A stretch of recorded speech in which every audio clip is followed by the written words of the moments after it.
Welcome back, guys. We have officially reached the finale of Daredevil Born Again Season 2. This has been one weird ride of a show, I must say.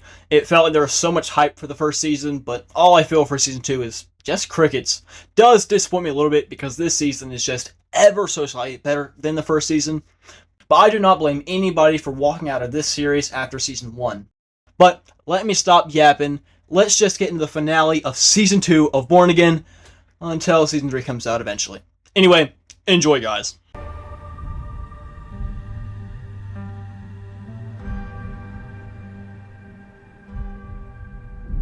So the finale opens up in the future, a flash forward if you will. We see Karen and Matt walking down a street going to a bar. We then cut into the present. Karen and Kirsten are waiting on Matt to come into the courtroom. But lest you forget, Matt did get shot in the last episode, and he is being tended to by Jessica Jones. She asked the million-dollar question, what are you going to do against Fisk? He says something like, we're gonna need an army. And I'm thinking this fool is talking about an army of vigilantes. But nah, he's talking about the citizens of New York. Anyway, Matt does end up making it to the courtroom just in time to see female muse. Heather. Anyway, we see this guy who I legit do not know the name of, so I'm just gonna keep calling him the guy from the White Tiger episode.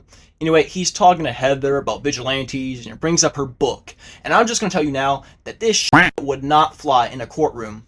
I mean, there's literally no reason that this page in her book has any relevance, but I digress. Meanwhile, Matt calls upon Fisk to the stand. We see some guy cosplaying as Bullseye while the task force guys surround him.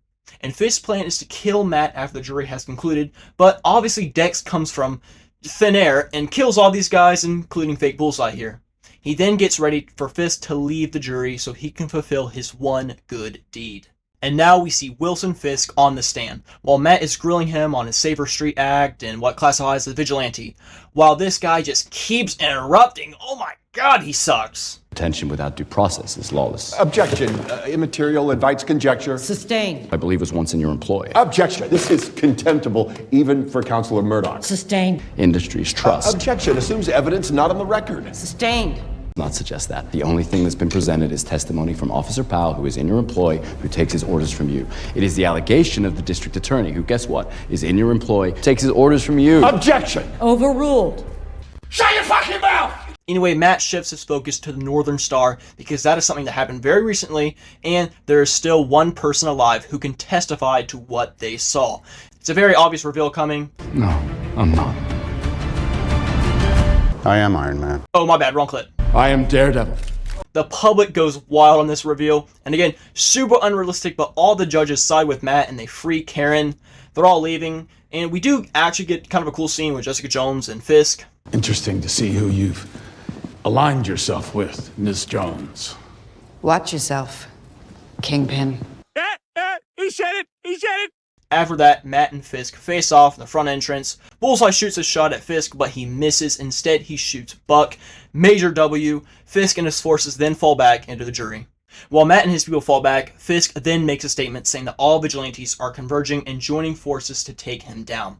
We also see BB tell the public that they should fight back against Fisk and join Daredevil. So a huge crowd of rioters form, led by Brett and Cherry. Officer Powell is about to kill them, but then Colt has a change of heart and knocks out Powell, losing him all of his aura. The rioters make it inside the courthouse. However, by this time, Fisk realizes he has nothing to lose, so he massacres them.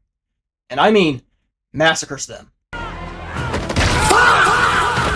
Matt then suits up as Daredevil, and him and Jessica Jones take out some task force guys. By this time, Daredevil and Jessica Jones have formed a lot of rioters, and this gives us single-handedly one of the coolest shots in the series.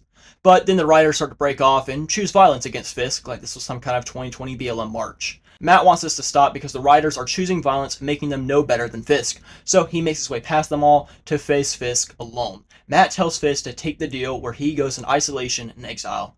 Fisk is hesitant at first, but ultimately agrees.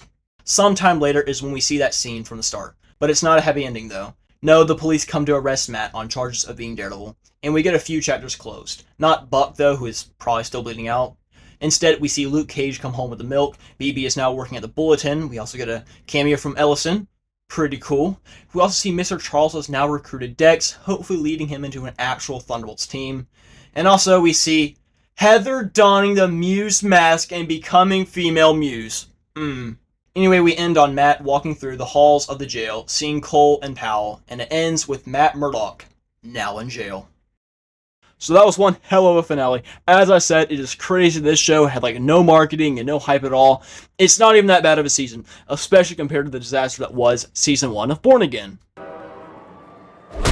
But hell, this show still has its faults and mistakes, so let me get into everything in this episode review, everything I loved and everything I hated in Born Again Season 2. So, we'll start off with the positives of Daredevil, Born Again, Season 2. First positive of the season has to be Bullseye. He really shines and cooks in this season. He has the best scene in all of Born Again, which is the diner scene where he slaughters all the task force, and he also goes 2 for 2 with killing an important character in the Born Again series. And moving forward, please give him a comic accurate suit next season. The action in this show is a big step up from season 1. It's very good and entertaining. There's tons of action in the show, so you will be entertained while you see the characters not really doing much, but just slugging around. Also, the suit for Daredevil this season is great. It's not a new suit or anything, it's just a season 1 suit painted black, but it looks great. With the double D's on the chest and the black color, this is an all-timer suit for Daredevil. And I especially love when the suit takes damage and gets weathered, where you can see the season 1 suit under it. That's a nice touch.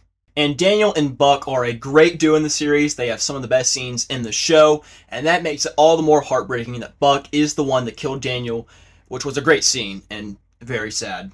And the flashback episode in 5 was good. Loved it. It felt a lot like the show we deserved, and seeing Wesley again was pretty cool. Again, I hate how they killed his character in the first season on Netflix, and of course seeing Foggy Nelson was great. We were extremely robbed in the first season, where the first 5 minutes actually felt like real Daredevil, with the characters getting off from work and going to Josie's, and then we were robbed by them, quote-unquote, killing Foggy. This scene in episode 5 really shows what the show was missing. And that was the dynamic between Foggy and Matt. They work extremely well with each other. They were amazing in this episode. And it also shows what could have been if they would have never killed Foggy. I did like where Daredevil went to jail. I also like the nod to Matt smiling, kind of how he did in the comics when he was in the courtroom being sentenced to jail, and when Ben Urich was actually alive to see it happen. I'm kind of looking forward to see what they're going to do with Matt next season in jail and all, and if it's going to be anything like the episode in season 3 of Daredevil from Netflix. But honestly, I wouldn't give my hopes up, because after seeing this season, I have to face the fact that this series isn't very good, and the next season probably won't be either. However, the show has so many negatives, it's not even funny. So, let's get my first problem in this season. It's boring! I said it best in my episode 6 review. I do think the beginning half of the show does suck. Besides some exceptions like some cool fight scenes or moments, the show can really be slow, sometimes boring. I really think that's my biggest problem with this season. It's just kind of boring. The first 3 episodes are the biggest example of that. I just don't think that in an end game for the series, for the last act of Fisk, that we should be slugging around and not doing anything, having late night walks and stuff. Action can only go so far before you start asking, what is the plot about? And if you've kept up with my reviews, you already know how I feel about Jessica Jones showing up like super late in this season. She almost has the same amount of screen time that Frank did in season 1. The marketing, say it with me guys, was a lie. Also, I hate how they betrayed Karen in this season. She's like super unlikable like half of the time. She's acting like Elektra from season 2 of Daredevil, where she has a need to kill the bad guys. And her breakdown over Matt saving Bullseye instead of killing him, and her reaction when he saves Dex from her about to kill him. Like, does this sound like a sane person to you? I can't let you do it, Karen. What the hell is wrong with you? You keep choosing the wrong people, Fisk! This thing over the people who love you! What? Oh my god. Oh my god. How can you say that? Because it's true. Because you let them live and people die. Karen. Please just let me do this. Let me carry this for you. All you have to do is walk out that door. Heather is also the worst character in the entire series. She has the most predictable villain arc you'll ever see, and she's just a bitch of a character too.